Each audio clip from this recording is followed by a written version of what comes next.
Next is Zeeman effect. सबसे पहले हमने जो स्टडी किया दैट इज हाइड्रोजन स्पेक्ट्रम, ठीक है, alkali atom spectrum, sodium spectrum. इन सब में क्या था, we get single spectral lines, right. Sodium का केस लें तो principal series, sharp, diffuse and fundamental. Hydrogen का केस ले तो Lyman series, Balmer, Brackett, Pfund, this type की सीरीज मिल रही थी, ठीक है। एंड अगर जो स्पेक्ट्रम हमें मिल रहा है, जिस सोर्स का स्पेक्ट्रम मिल रहा है, जिस मटेरियल का या जिस सब्सटेंस का स्पेक्ट्रम मिल रहा है, उसको एक्सटर्नल मैग्नेटिक फील्ड में रख दें, ठीक है, एक्सटर्नल भी अप्लाई कर दें उस पर, then the spectral line get splitted, right. जो स्पेक्ट्रल सिंगल लाइन्स मिल रही थी, in place of that we get more than 2 lines, right, ठीक है। So this effect is Zeeman effect. Zeeman effect simply splitting of spectral line in external magnetic field is Zeeman effect, right? So अगर एक line में हम इसे define करें, that is splitting of spectral line in its component in presence of external magnetic field. External magnetic field is Zeeman effect. Zeeman effect जो सबसे पहले observation की थी वो पीटर जीमैन ने की थी इन 1896 में। On behalf of his name, this effect is known as Zeeman effect, right? So जो सिंगल लाइन्स हमें मिल रही थी, ठीक है, इन एक्सटर्नल फील्ड में these lines split into a number of lines, ठीक है, more than 2 lines, and this effect is known as Zeeman effect, right? And पहले तो सबसे पहले जो स्पेक्ट्रम स्टडी किया वो सिंगल लाइन स्पेक्ट्रम था, ठीक है।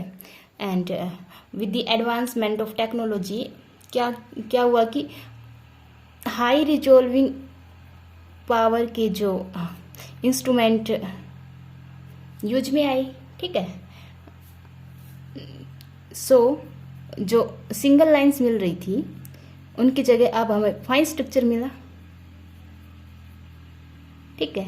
अब इस फाइन स्ट्रक्चर को भी अगर हम एक्सटर्नल फील्ड के इफेक्ट में स्टडी करते हैं, then it also split into number of lines, right, ठीक है। अगर सिंगल लाइंस को बी के प्रेजेंस में रखते हैं, सिंगल लाइन को बी के इफेक्ट में रखते हैं, and then we get a number of lines, ठीक है। फाइन स्ट्रक्चर जिसमें 2 लाइंस मिल रही थी, ठीक है, उस पर अगर हम बी अप्लाई करते हैं, इसका इफेक्ट देखते हैं in the presence of external magnetic field, then it also split into a number of lines, ठीक है। अगर देखो जीमैन इफेक्ट टू टाइप्स का होता है, एक तो normal Zeeman effect, first one is, second one is anomalous Zeeman effect, ठीक है, एनेमलेस जीमैन इफेक्ट, ठीक है। नॉर्मल जीमैन इफेक्ट कौन सा है, single spectral lines split into a number of lines is the normal Zeeman effect, ठीक है। अगर fine spectrum split into, if fine spectrum splitting of fine structure line in its component is anomalous Zeeman effect, right? So single spectral line, normal Zeeman effect is single spectral line of any substance या फिर material is seen under external magnetic field, उस source पर जिसका हम spectrum देख रहे हैं उस पर हमने एक्सटर्नल मैग्नेटिक फील्ड अप्लाई किया, ठीक है। सो जो सिंगल स्पेक्ट्रल लाइन थी उस पर एक्सटर्नल मैग्नेटिक फील्ड अप्लाई किया, it split into a number of lines, spectral line, ठीक है। पहले जो एक लाइन थी वहाँ पे हमें दो या दो से ज़्यादा spectral lines is a normal Zeeman effect, normal Zeeman effect, right. जो सिंपल एक लाइन स्ट्रक्चर था, लाइन स्पेक्ट्रम था, उसको बी के इफेक्ट में देखा गया, then it contains more than one lines, this is the Zeeman effect, normal Zeeman effect. Normal Zeeman effect में जो एक लाइन के करस्पॉन्ड वी गेट 3 लाइन्स, ठीक है। लेट से इट कोई भी लाइन्स बामर की हो या कोई भी विजुअल लाइन्स जिसको हम आसानी से सीन कर सकें, right. It is split into, देखो कब जब कोई फील्ड अप्लाई नहीं था, नो एक्सटर्नल फील्ड, राइट। जब बी अप्लाई करते हैं in presence of B, it is split into 3 lines, right. एक लाइन जो पेरेंट लाइन है उसी के कोरस्पोंडिंग, ठीक है। वी गेट अनदर 2 लाइन, ठीक है। This is sigma lines, this is pi and this is sigma, okay. अब ये लाइन्स अलग अलग क्यों हैं? क्योंकि इनका प्लेन ऑफ वाइब्रेशंस, जो लाइट हमें सीन हो रही है उनका प्लेन ऑफ वाइब्रेशन अलग है, ठीक है, इज डिफरेंट, ठीक है। जिसकी पाई कंपोनेंट हमें कब सीन होगा, या पाई कंपोनेंट जो होगा that is parallel to in B, ठीक है, in the direction of B. जिस डायरेक्शन में बी अप्लाई है उसी डायरेक्शन में इसका plane of vibration means electric vector, right. मान लो बी की डायरेक्शन ये है, B is in this direction, ठीक है। जो लाइन हमें मिलेगी उसका इलेक्ट्रिक वेक्टर का जो वाइब्रेशन है इसी प्लेन में मिलेगा, इसी के parallel, right. So electric vector parallel to B in case of pi component, ठीक है। और सिग्मा कंपोनेंट में जो लाइट है उसका electric vector, let's say this is perpendicular to B. मान लो बी की डायरेक्शन ये है तो इलेक्ट्रिक वेक्टर का जो वाइब्रेशन है, ठीक है, वो हमें परपेंडिकुलर टू बी मिलेगा। This is electric vector perpendicular to B. These are the sigma component and one is parallel to B, vibration जिसका है that is pi component, और जिसका vibration इलेक्ट्रिक वेक्टर का perpendicular to B है, perpendicular to direction of B is the sigma component, right? So जो single lines थी वो split हो गई इन 3 लाइन्स, ठीक है। और एक बात ये कि ये इक्वी डिस्टेंट है, ठीक है।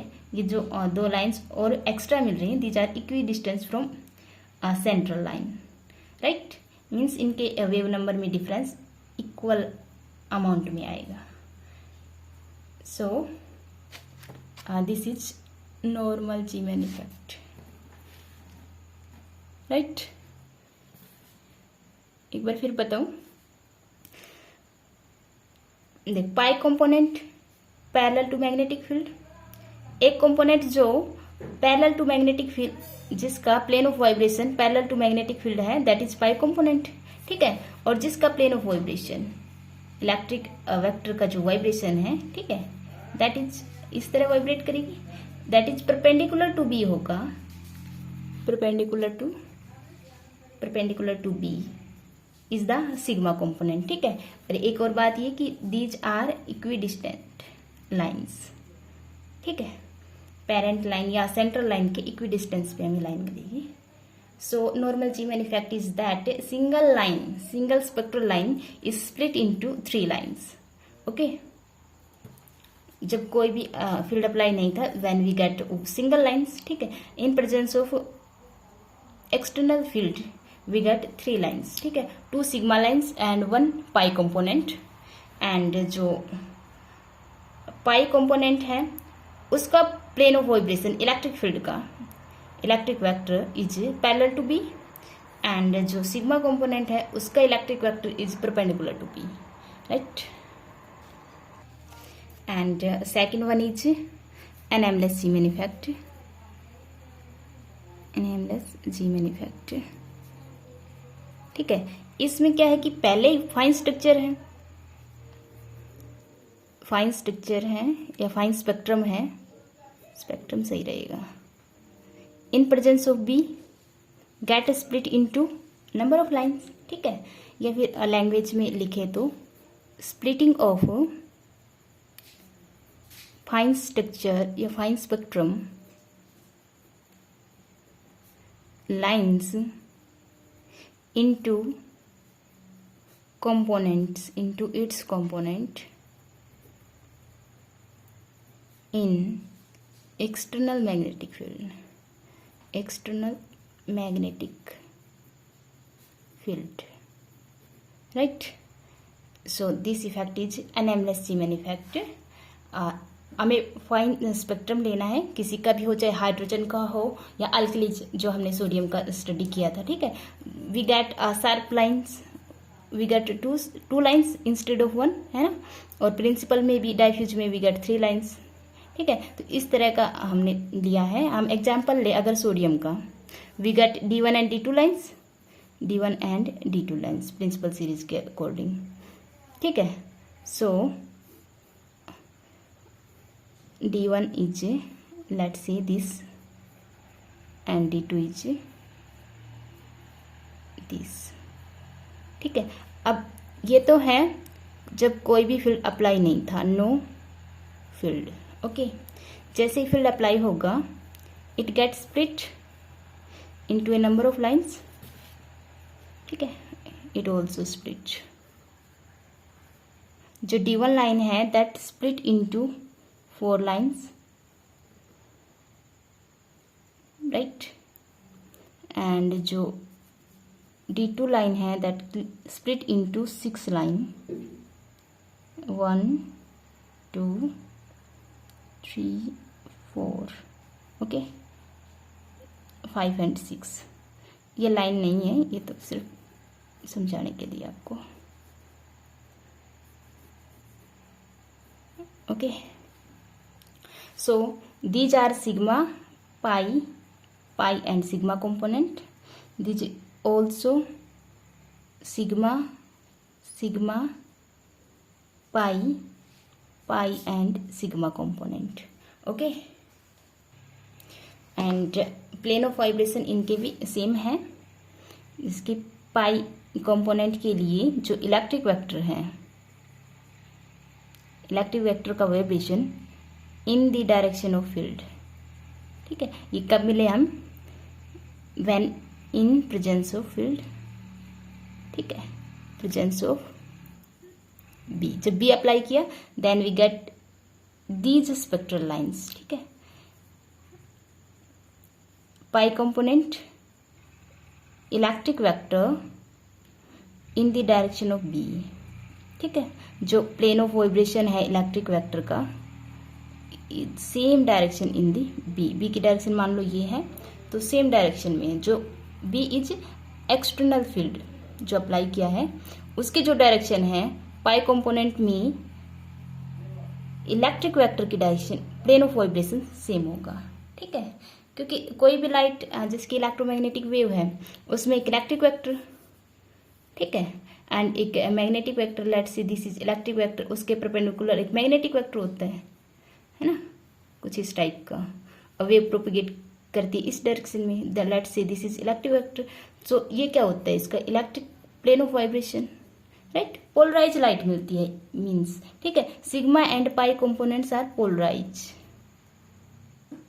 ठीक है। पोलराइजेशन क्या होता है कि जो plane of vibration of electric field is in one plane, ठीक है। So we get polarise spectral lines sigma and pi, जो पाई कंपोनेंट का जो इलेक्ट्रिक वाइब्रेशन है is in the direction of B, and जो सिग्मा कंपोनेंट का जो electric vector direction है, इलेक्ट्रिक वेक्टर है, is perpendicular to the direction of B, right. So this is G-man effect and two kinds of G-man effect, normal and anomalous G-man effect, right. Now experimental setup for G-man effect. It consists of a spectrometer, ठीक है, जो complete process लगभग process spectrometer पर होता है, ठीक है। एक लाइट सोर्स है, क्योंकि ये बी के इफेक्ट में होता है तो हम इलेक्ट्रोमैग्नेट लेते हैं, ठीक है, क्योंकि इलेक्ट्रोमैग्नेट इन द सेंस कि एक तो हमें डिजायर फील्ड मिल जाए, ठीक है, हाँ, क्योंकि इलेक्ट्रोमैग्नेट करंट से प्रोड्यूस करवाते हैं तो करंट को इंक्रीज या डिक्रीज करके we get desire magnetic field, right. एक स्ट्रॉन्ग मैग्नेटिक फील्ड होता है इलेक्ट्रोमैग्नेट में, एंड लाइट सोर्स इलेक्ट्रोमैग्नेट और एक स्पेक्ट्रोमीटर, ठीक है। सो जो light source, let's see, neon tube है, नियॉन ट्यूब, ठीक है, और जो प्लेस की है इन बिटवीन इलेक्ट्रोमैग्नेट, ठीक है। इलेक्ट्रोमैग्नेट जब इलेक्ट्रिसिटी अप्लाई करेंगे then it behave as magnet, right. This is the light source, यहाँ से जो लाइट आएगी that first fall on a converging lens, ठीक है। उसके बाद स्पेक्ट्रोमीटर पे फॉल होगी। कन्वर्जिंग मीन ये लेंस की जो मेन रीजन है कि ये लाइट को कन्वर्ज कर दे, फाइन लाइट बना दे इसको, है ना, ठीक है। जो लाइट आएगी उसको एक कन्वर्ज कर दे एक पॉइंट पे, and we get a fine line. And जो स्पेक्ट्रोमीटर में क्या होता है कि कोलीमीटर, एक fine slit in the collimator, right, and let's see this is collimator. एक हाई रिजोल्विंग प्लेट रखते हैं, और यहाँ से जो लाइट जाएगी हाई रिजोल्विंग प्लेट से पास होने के बाद प्रिज्म पे फॉल होगी, लेट्स सी इट्स प्रिज्म, और प्रिज्म से डिस्पर्स होके लाइट ऑन टेलीस्कोप, ठीक है। And let's see dispersion direct लो, और telescope in the direction of light, ठीक है। आप स्मूथ बनाना, मुझसे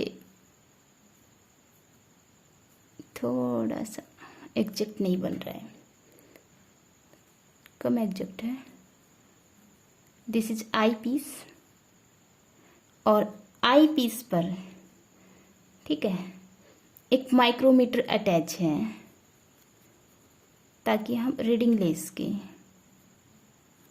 माइक्रोमीटर आई पीस, राइट। सो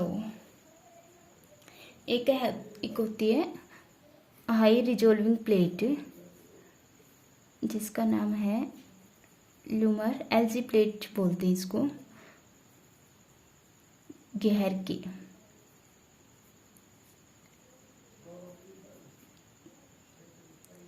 की प्लेट, राइट। एक है लूमर घेर के प्लेट, इसको यहाँ प्लेस करते हैं, ठीक है। इसको हम बाद में प्लेस करेंगे, पहले एक पर देखते हैं ये क्या करती है। ये हाई रिजोल्विंग पावर इंस्ट्रूमेंट है, high resolving power optical device, right, ठीक है। देखो पहले तो हमें नॉर्मल के लिए स्टडी करना है, तब ये प्लेट नहीं रखनी है, ठीक है। जब लाइट ट्यूब से कन्वर्जिंग लेंस सी पर फॉल होगी, दीज आर इलेक्ट्रोमैग्नेट,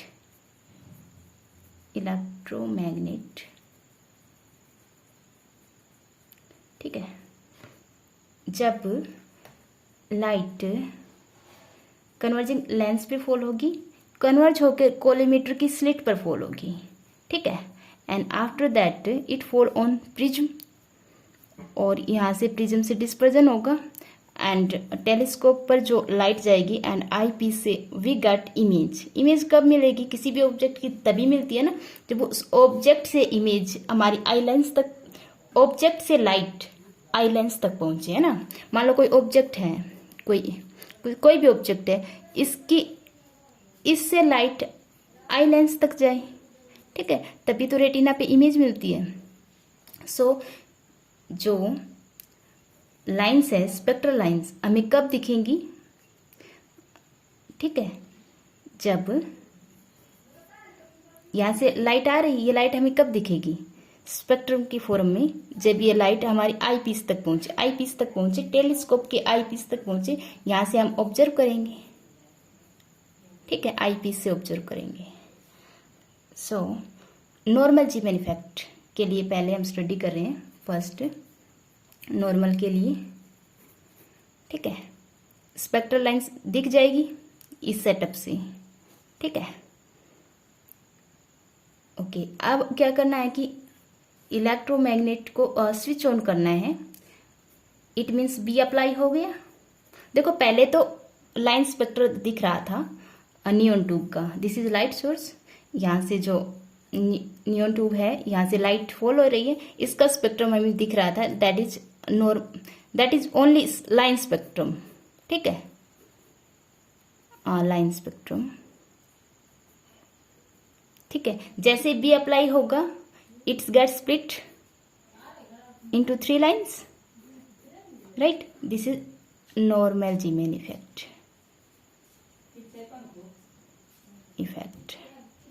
right? और अब हमें एनामलेस ज़ीमैन इफेक्ट के लिए क्या करना है? एलजी प्लेट को इंसर्ट करवाना है, यहाँ पे एलजी प्लेट और रखनी है, ठीक है। इसका काम क्या है कि जो लाइंस थी, सिंगल लाइंस थी, उनको फाइन स्ट्रक्चर दिखाना, ठीक है, क्योंकि single lines consist of 2 lines, जो कि हमने फाइन स्ट्रक्चर में देखा था, ठीक है। अब फिर हम इस पे बी अप्लाई करते हैं, then the fine structure get split into a number of lines, ठीक है। मान लो ये D1 था, D1 एंड D2 लाइंस थी, ये D1 एक line and D2 second line, D1 split into 4 lines and D2 split into 6 lines, right, in presence of B। Okay, so this is the experimental setup. जो यहाँ पे हमें line spectral मिल रहा था, then we got 3 lines, ठीक है। Fine spectral is also split into number of lines, D1 in 4 lines and D2 lines in split into 6 line in presence of external magnetic field, ठीक है। और magnetic field कौन apply कर रहा है? Electromagnet, ठीक है।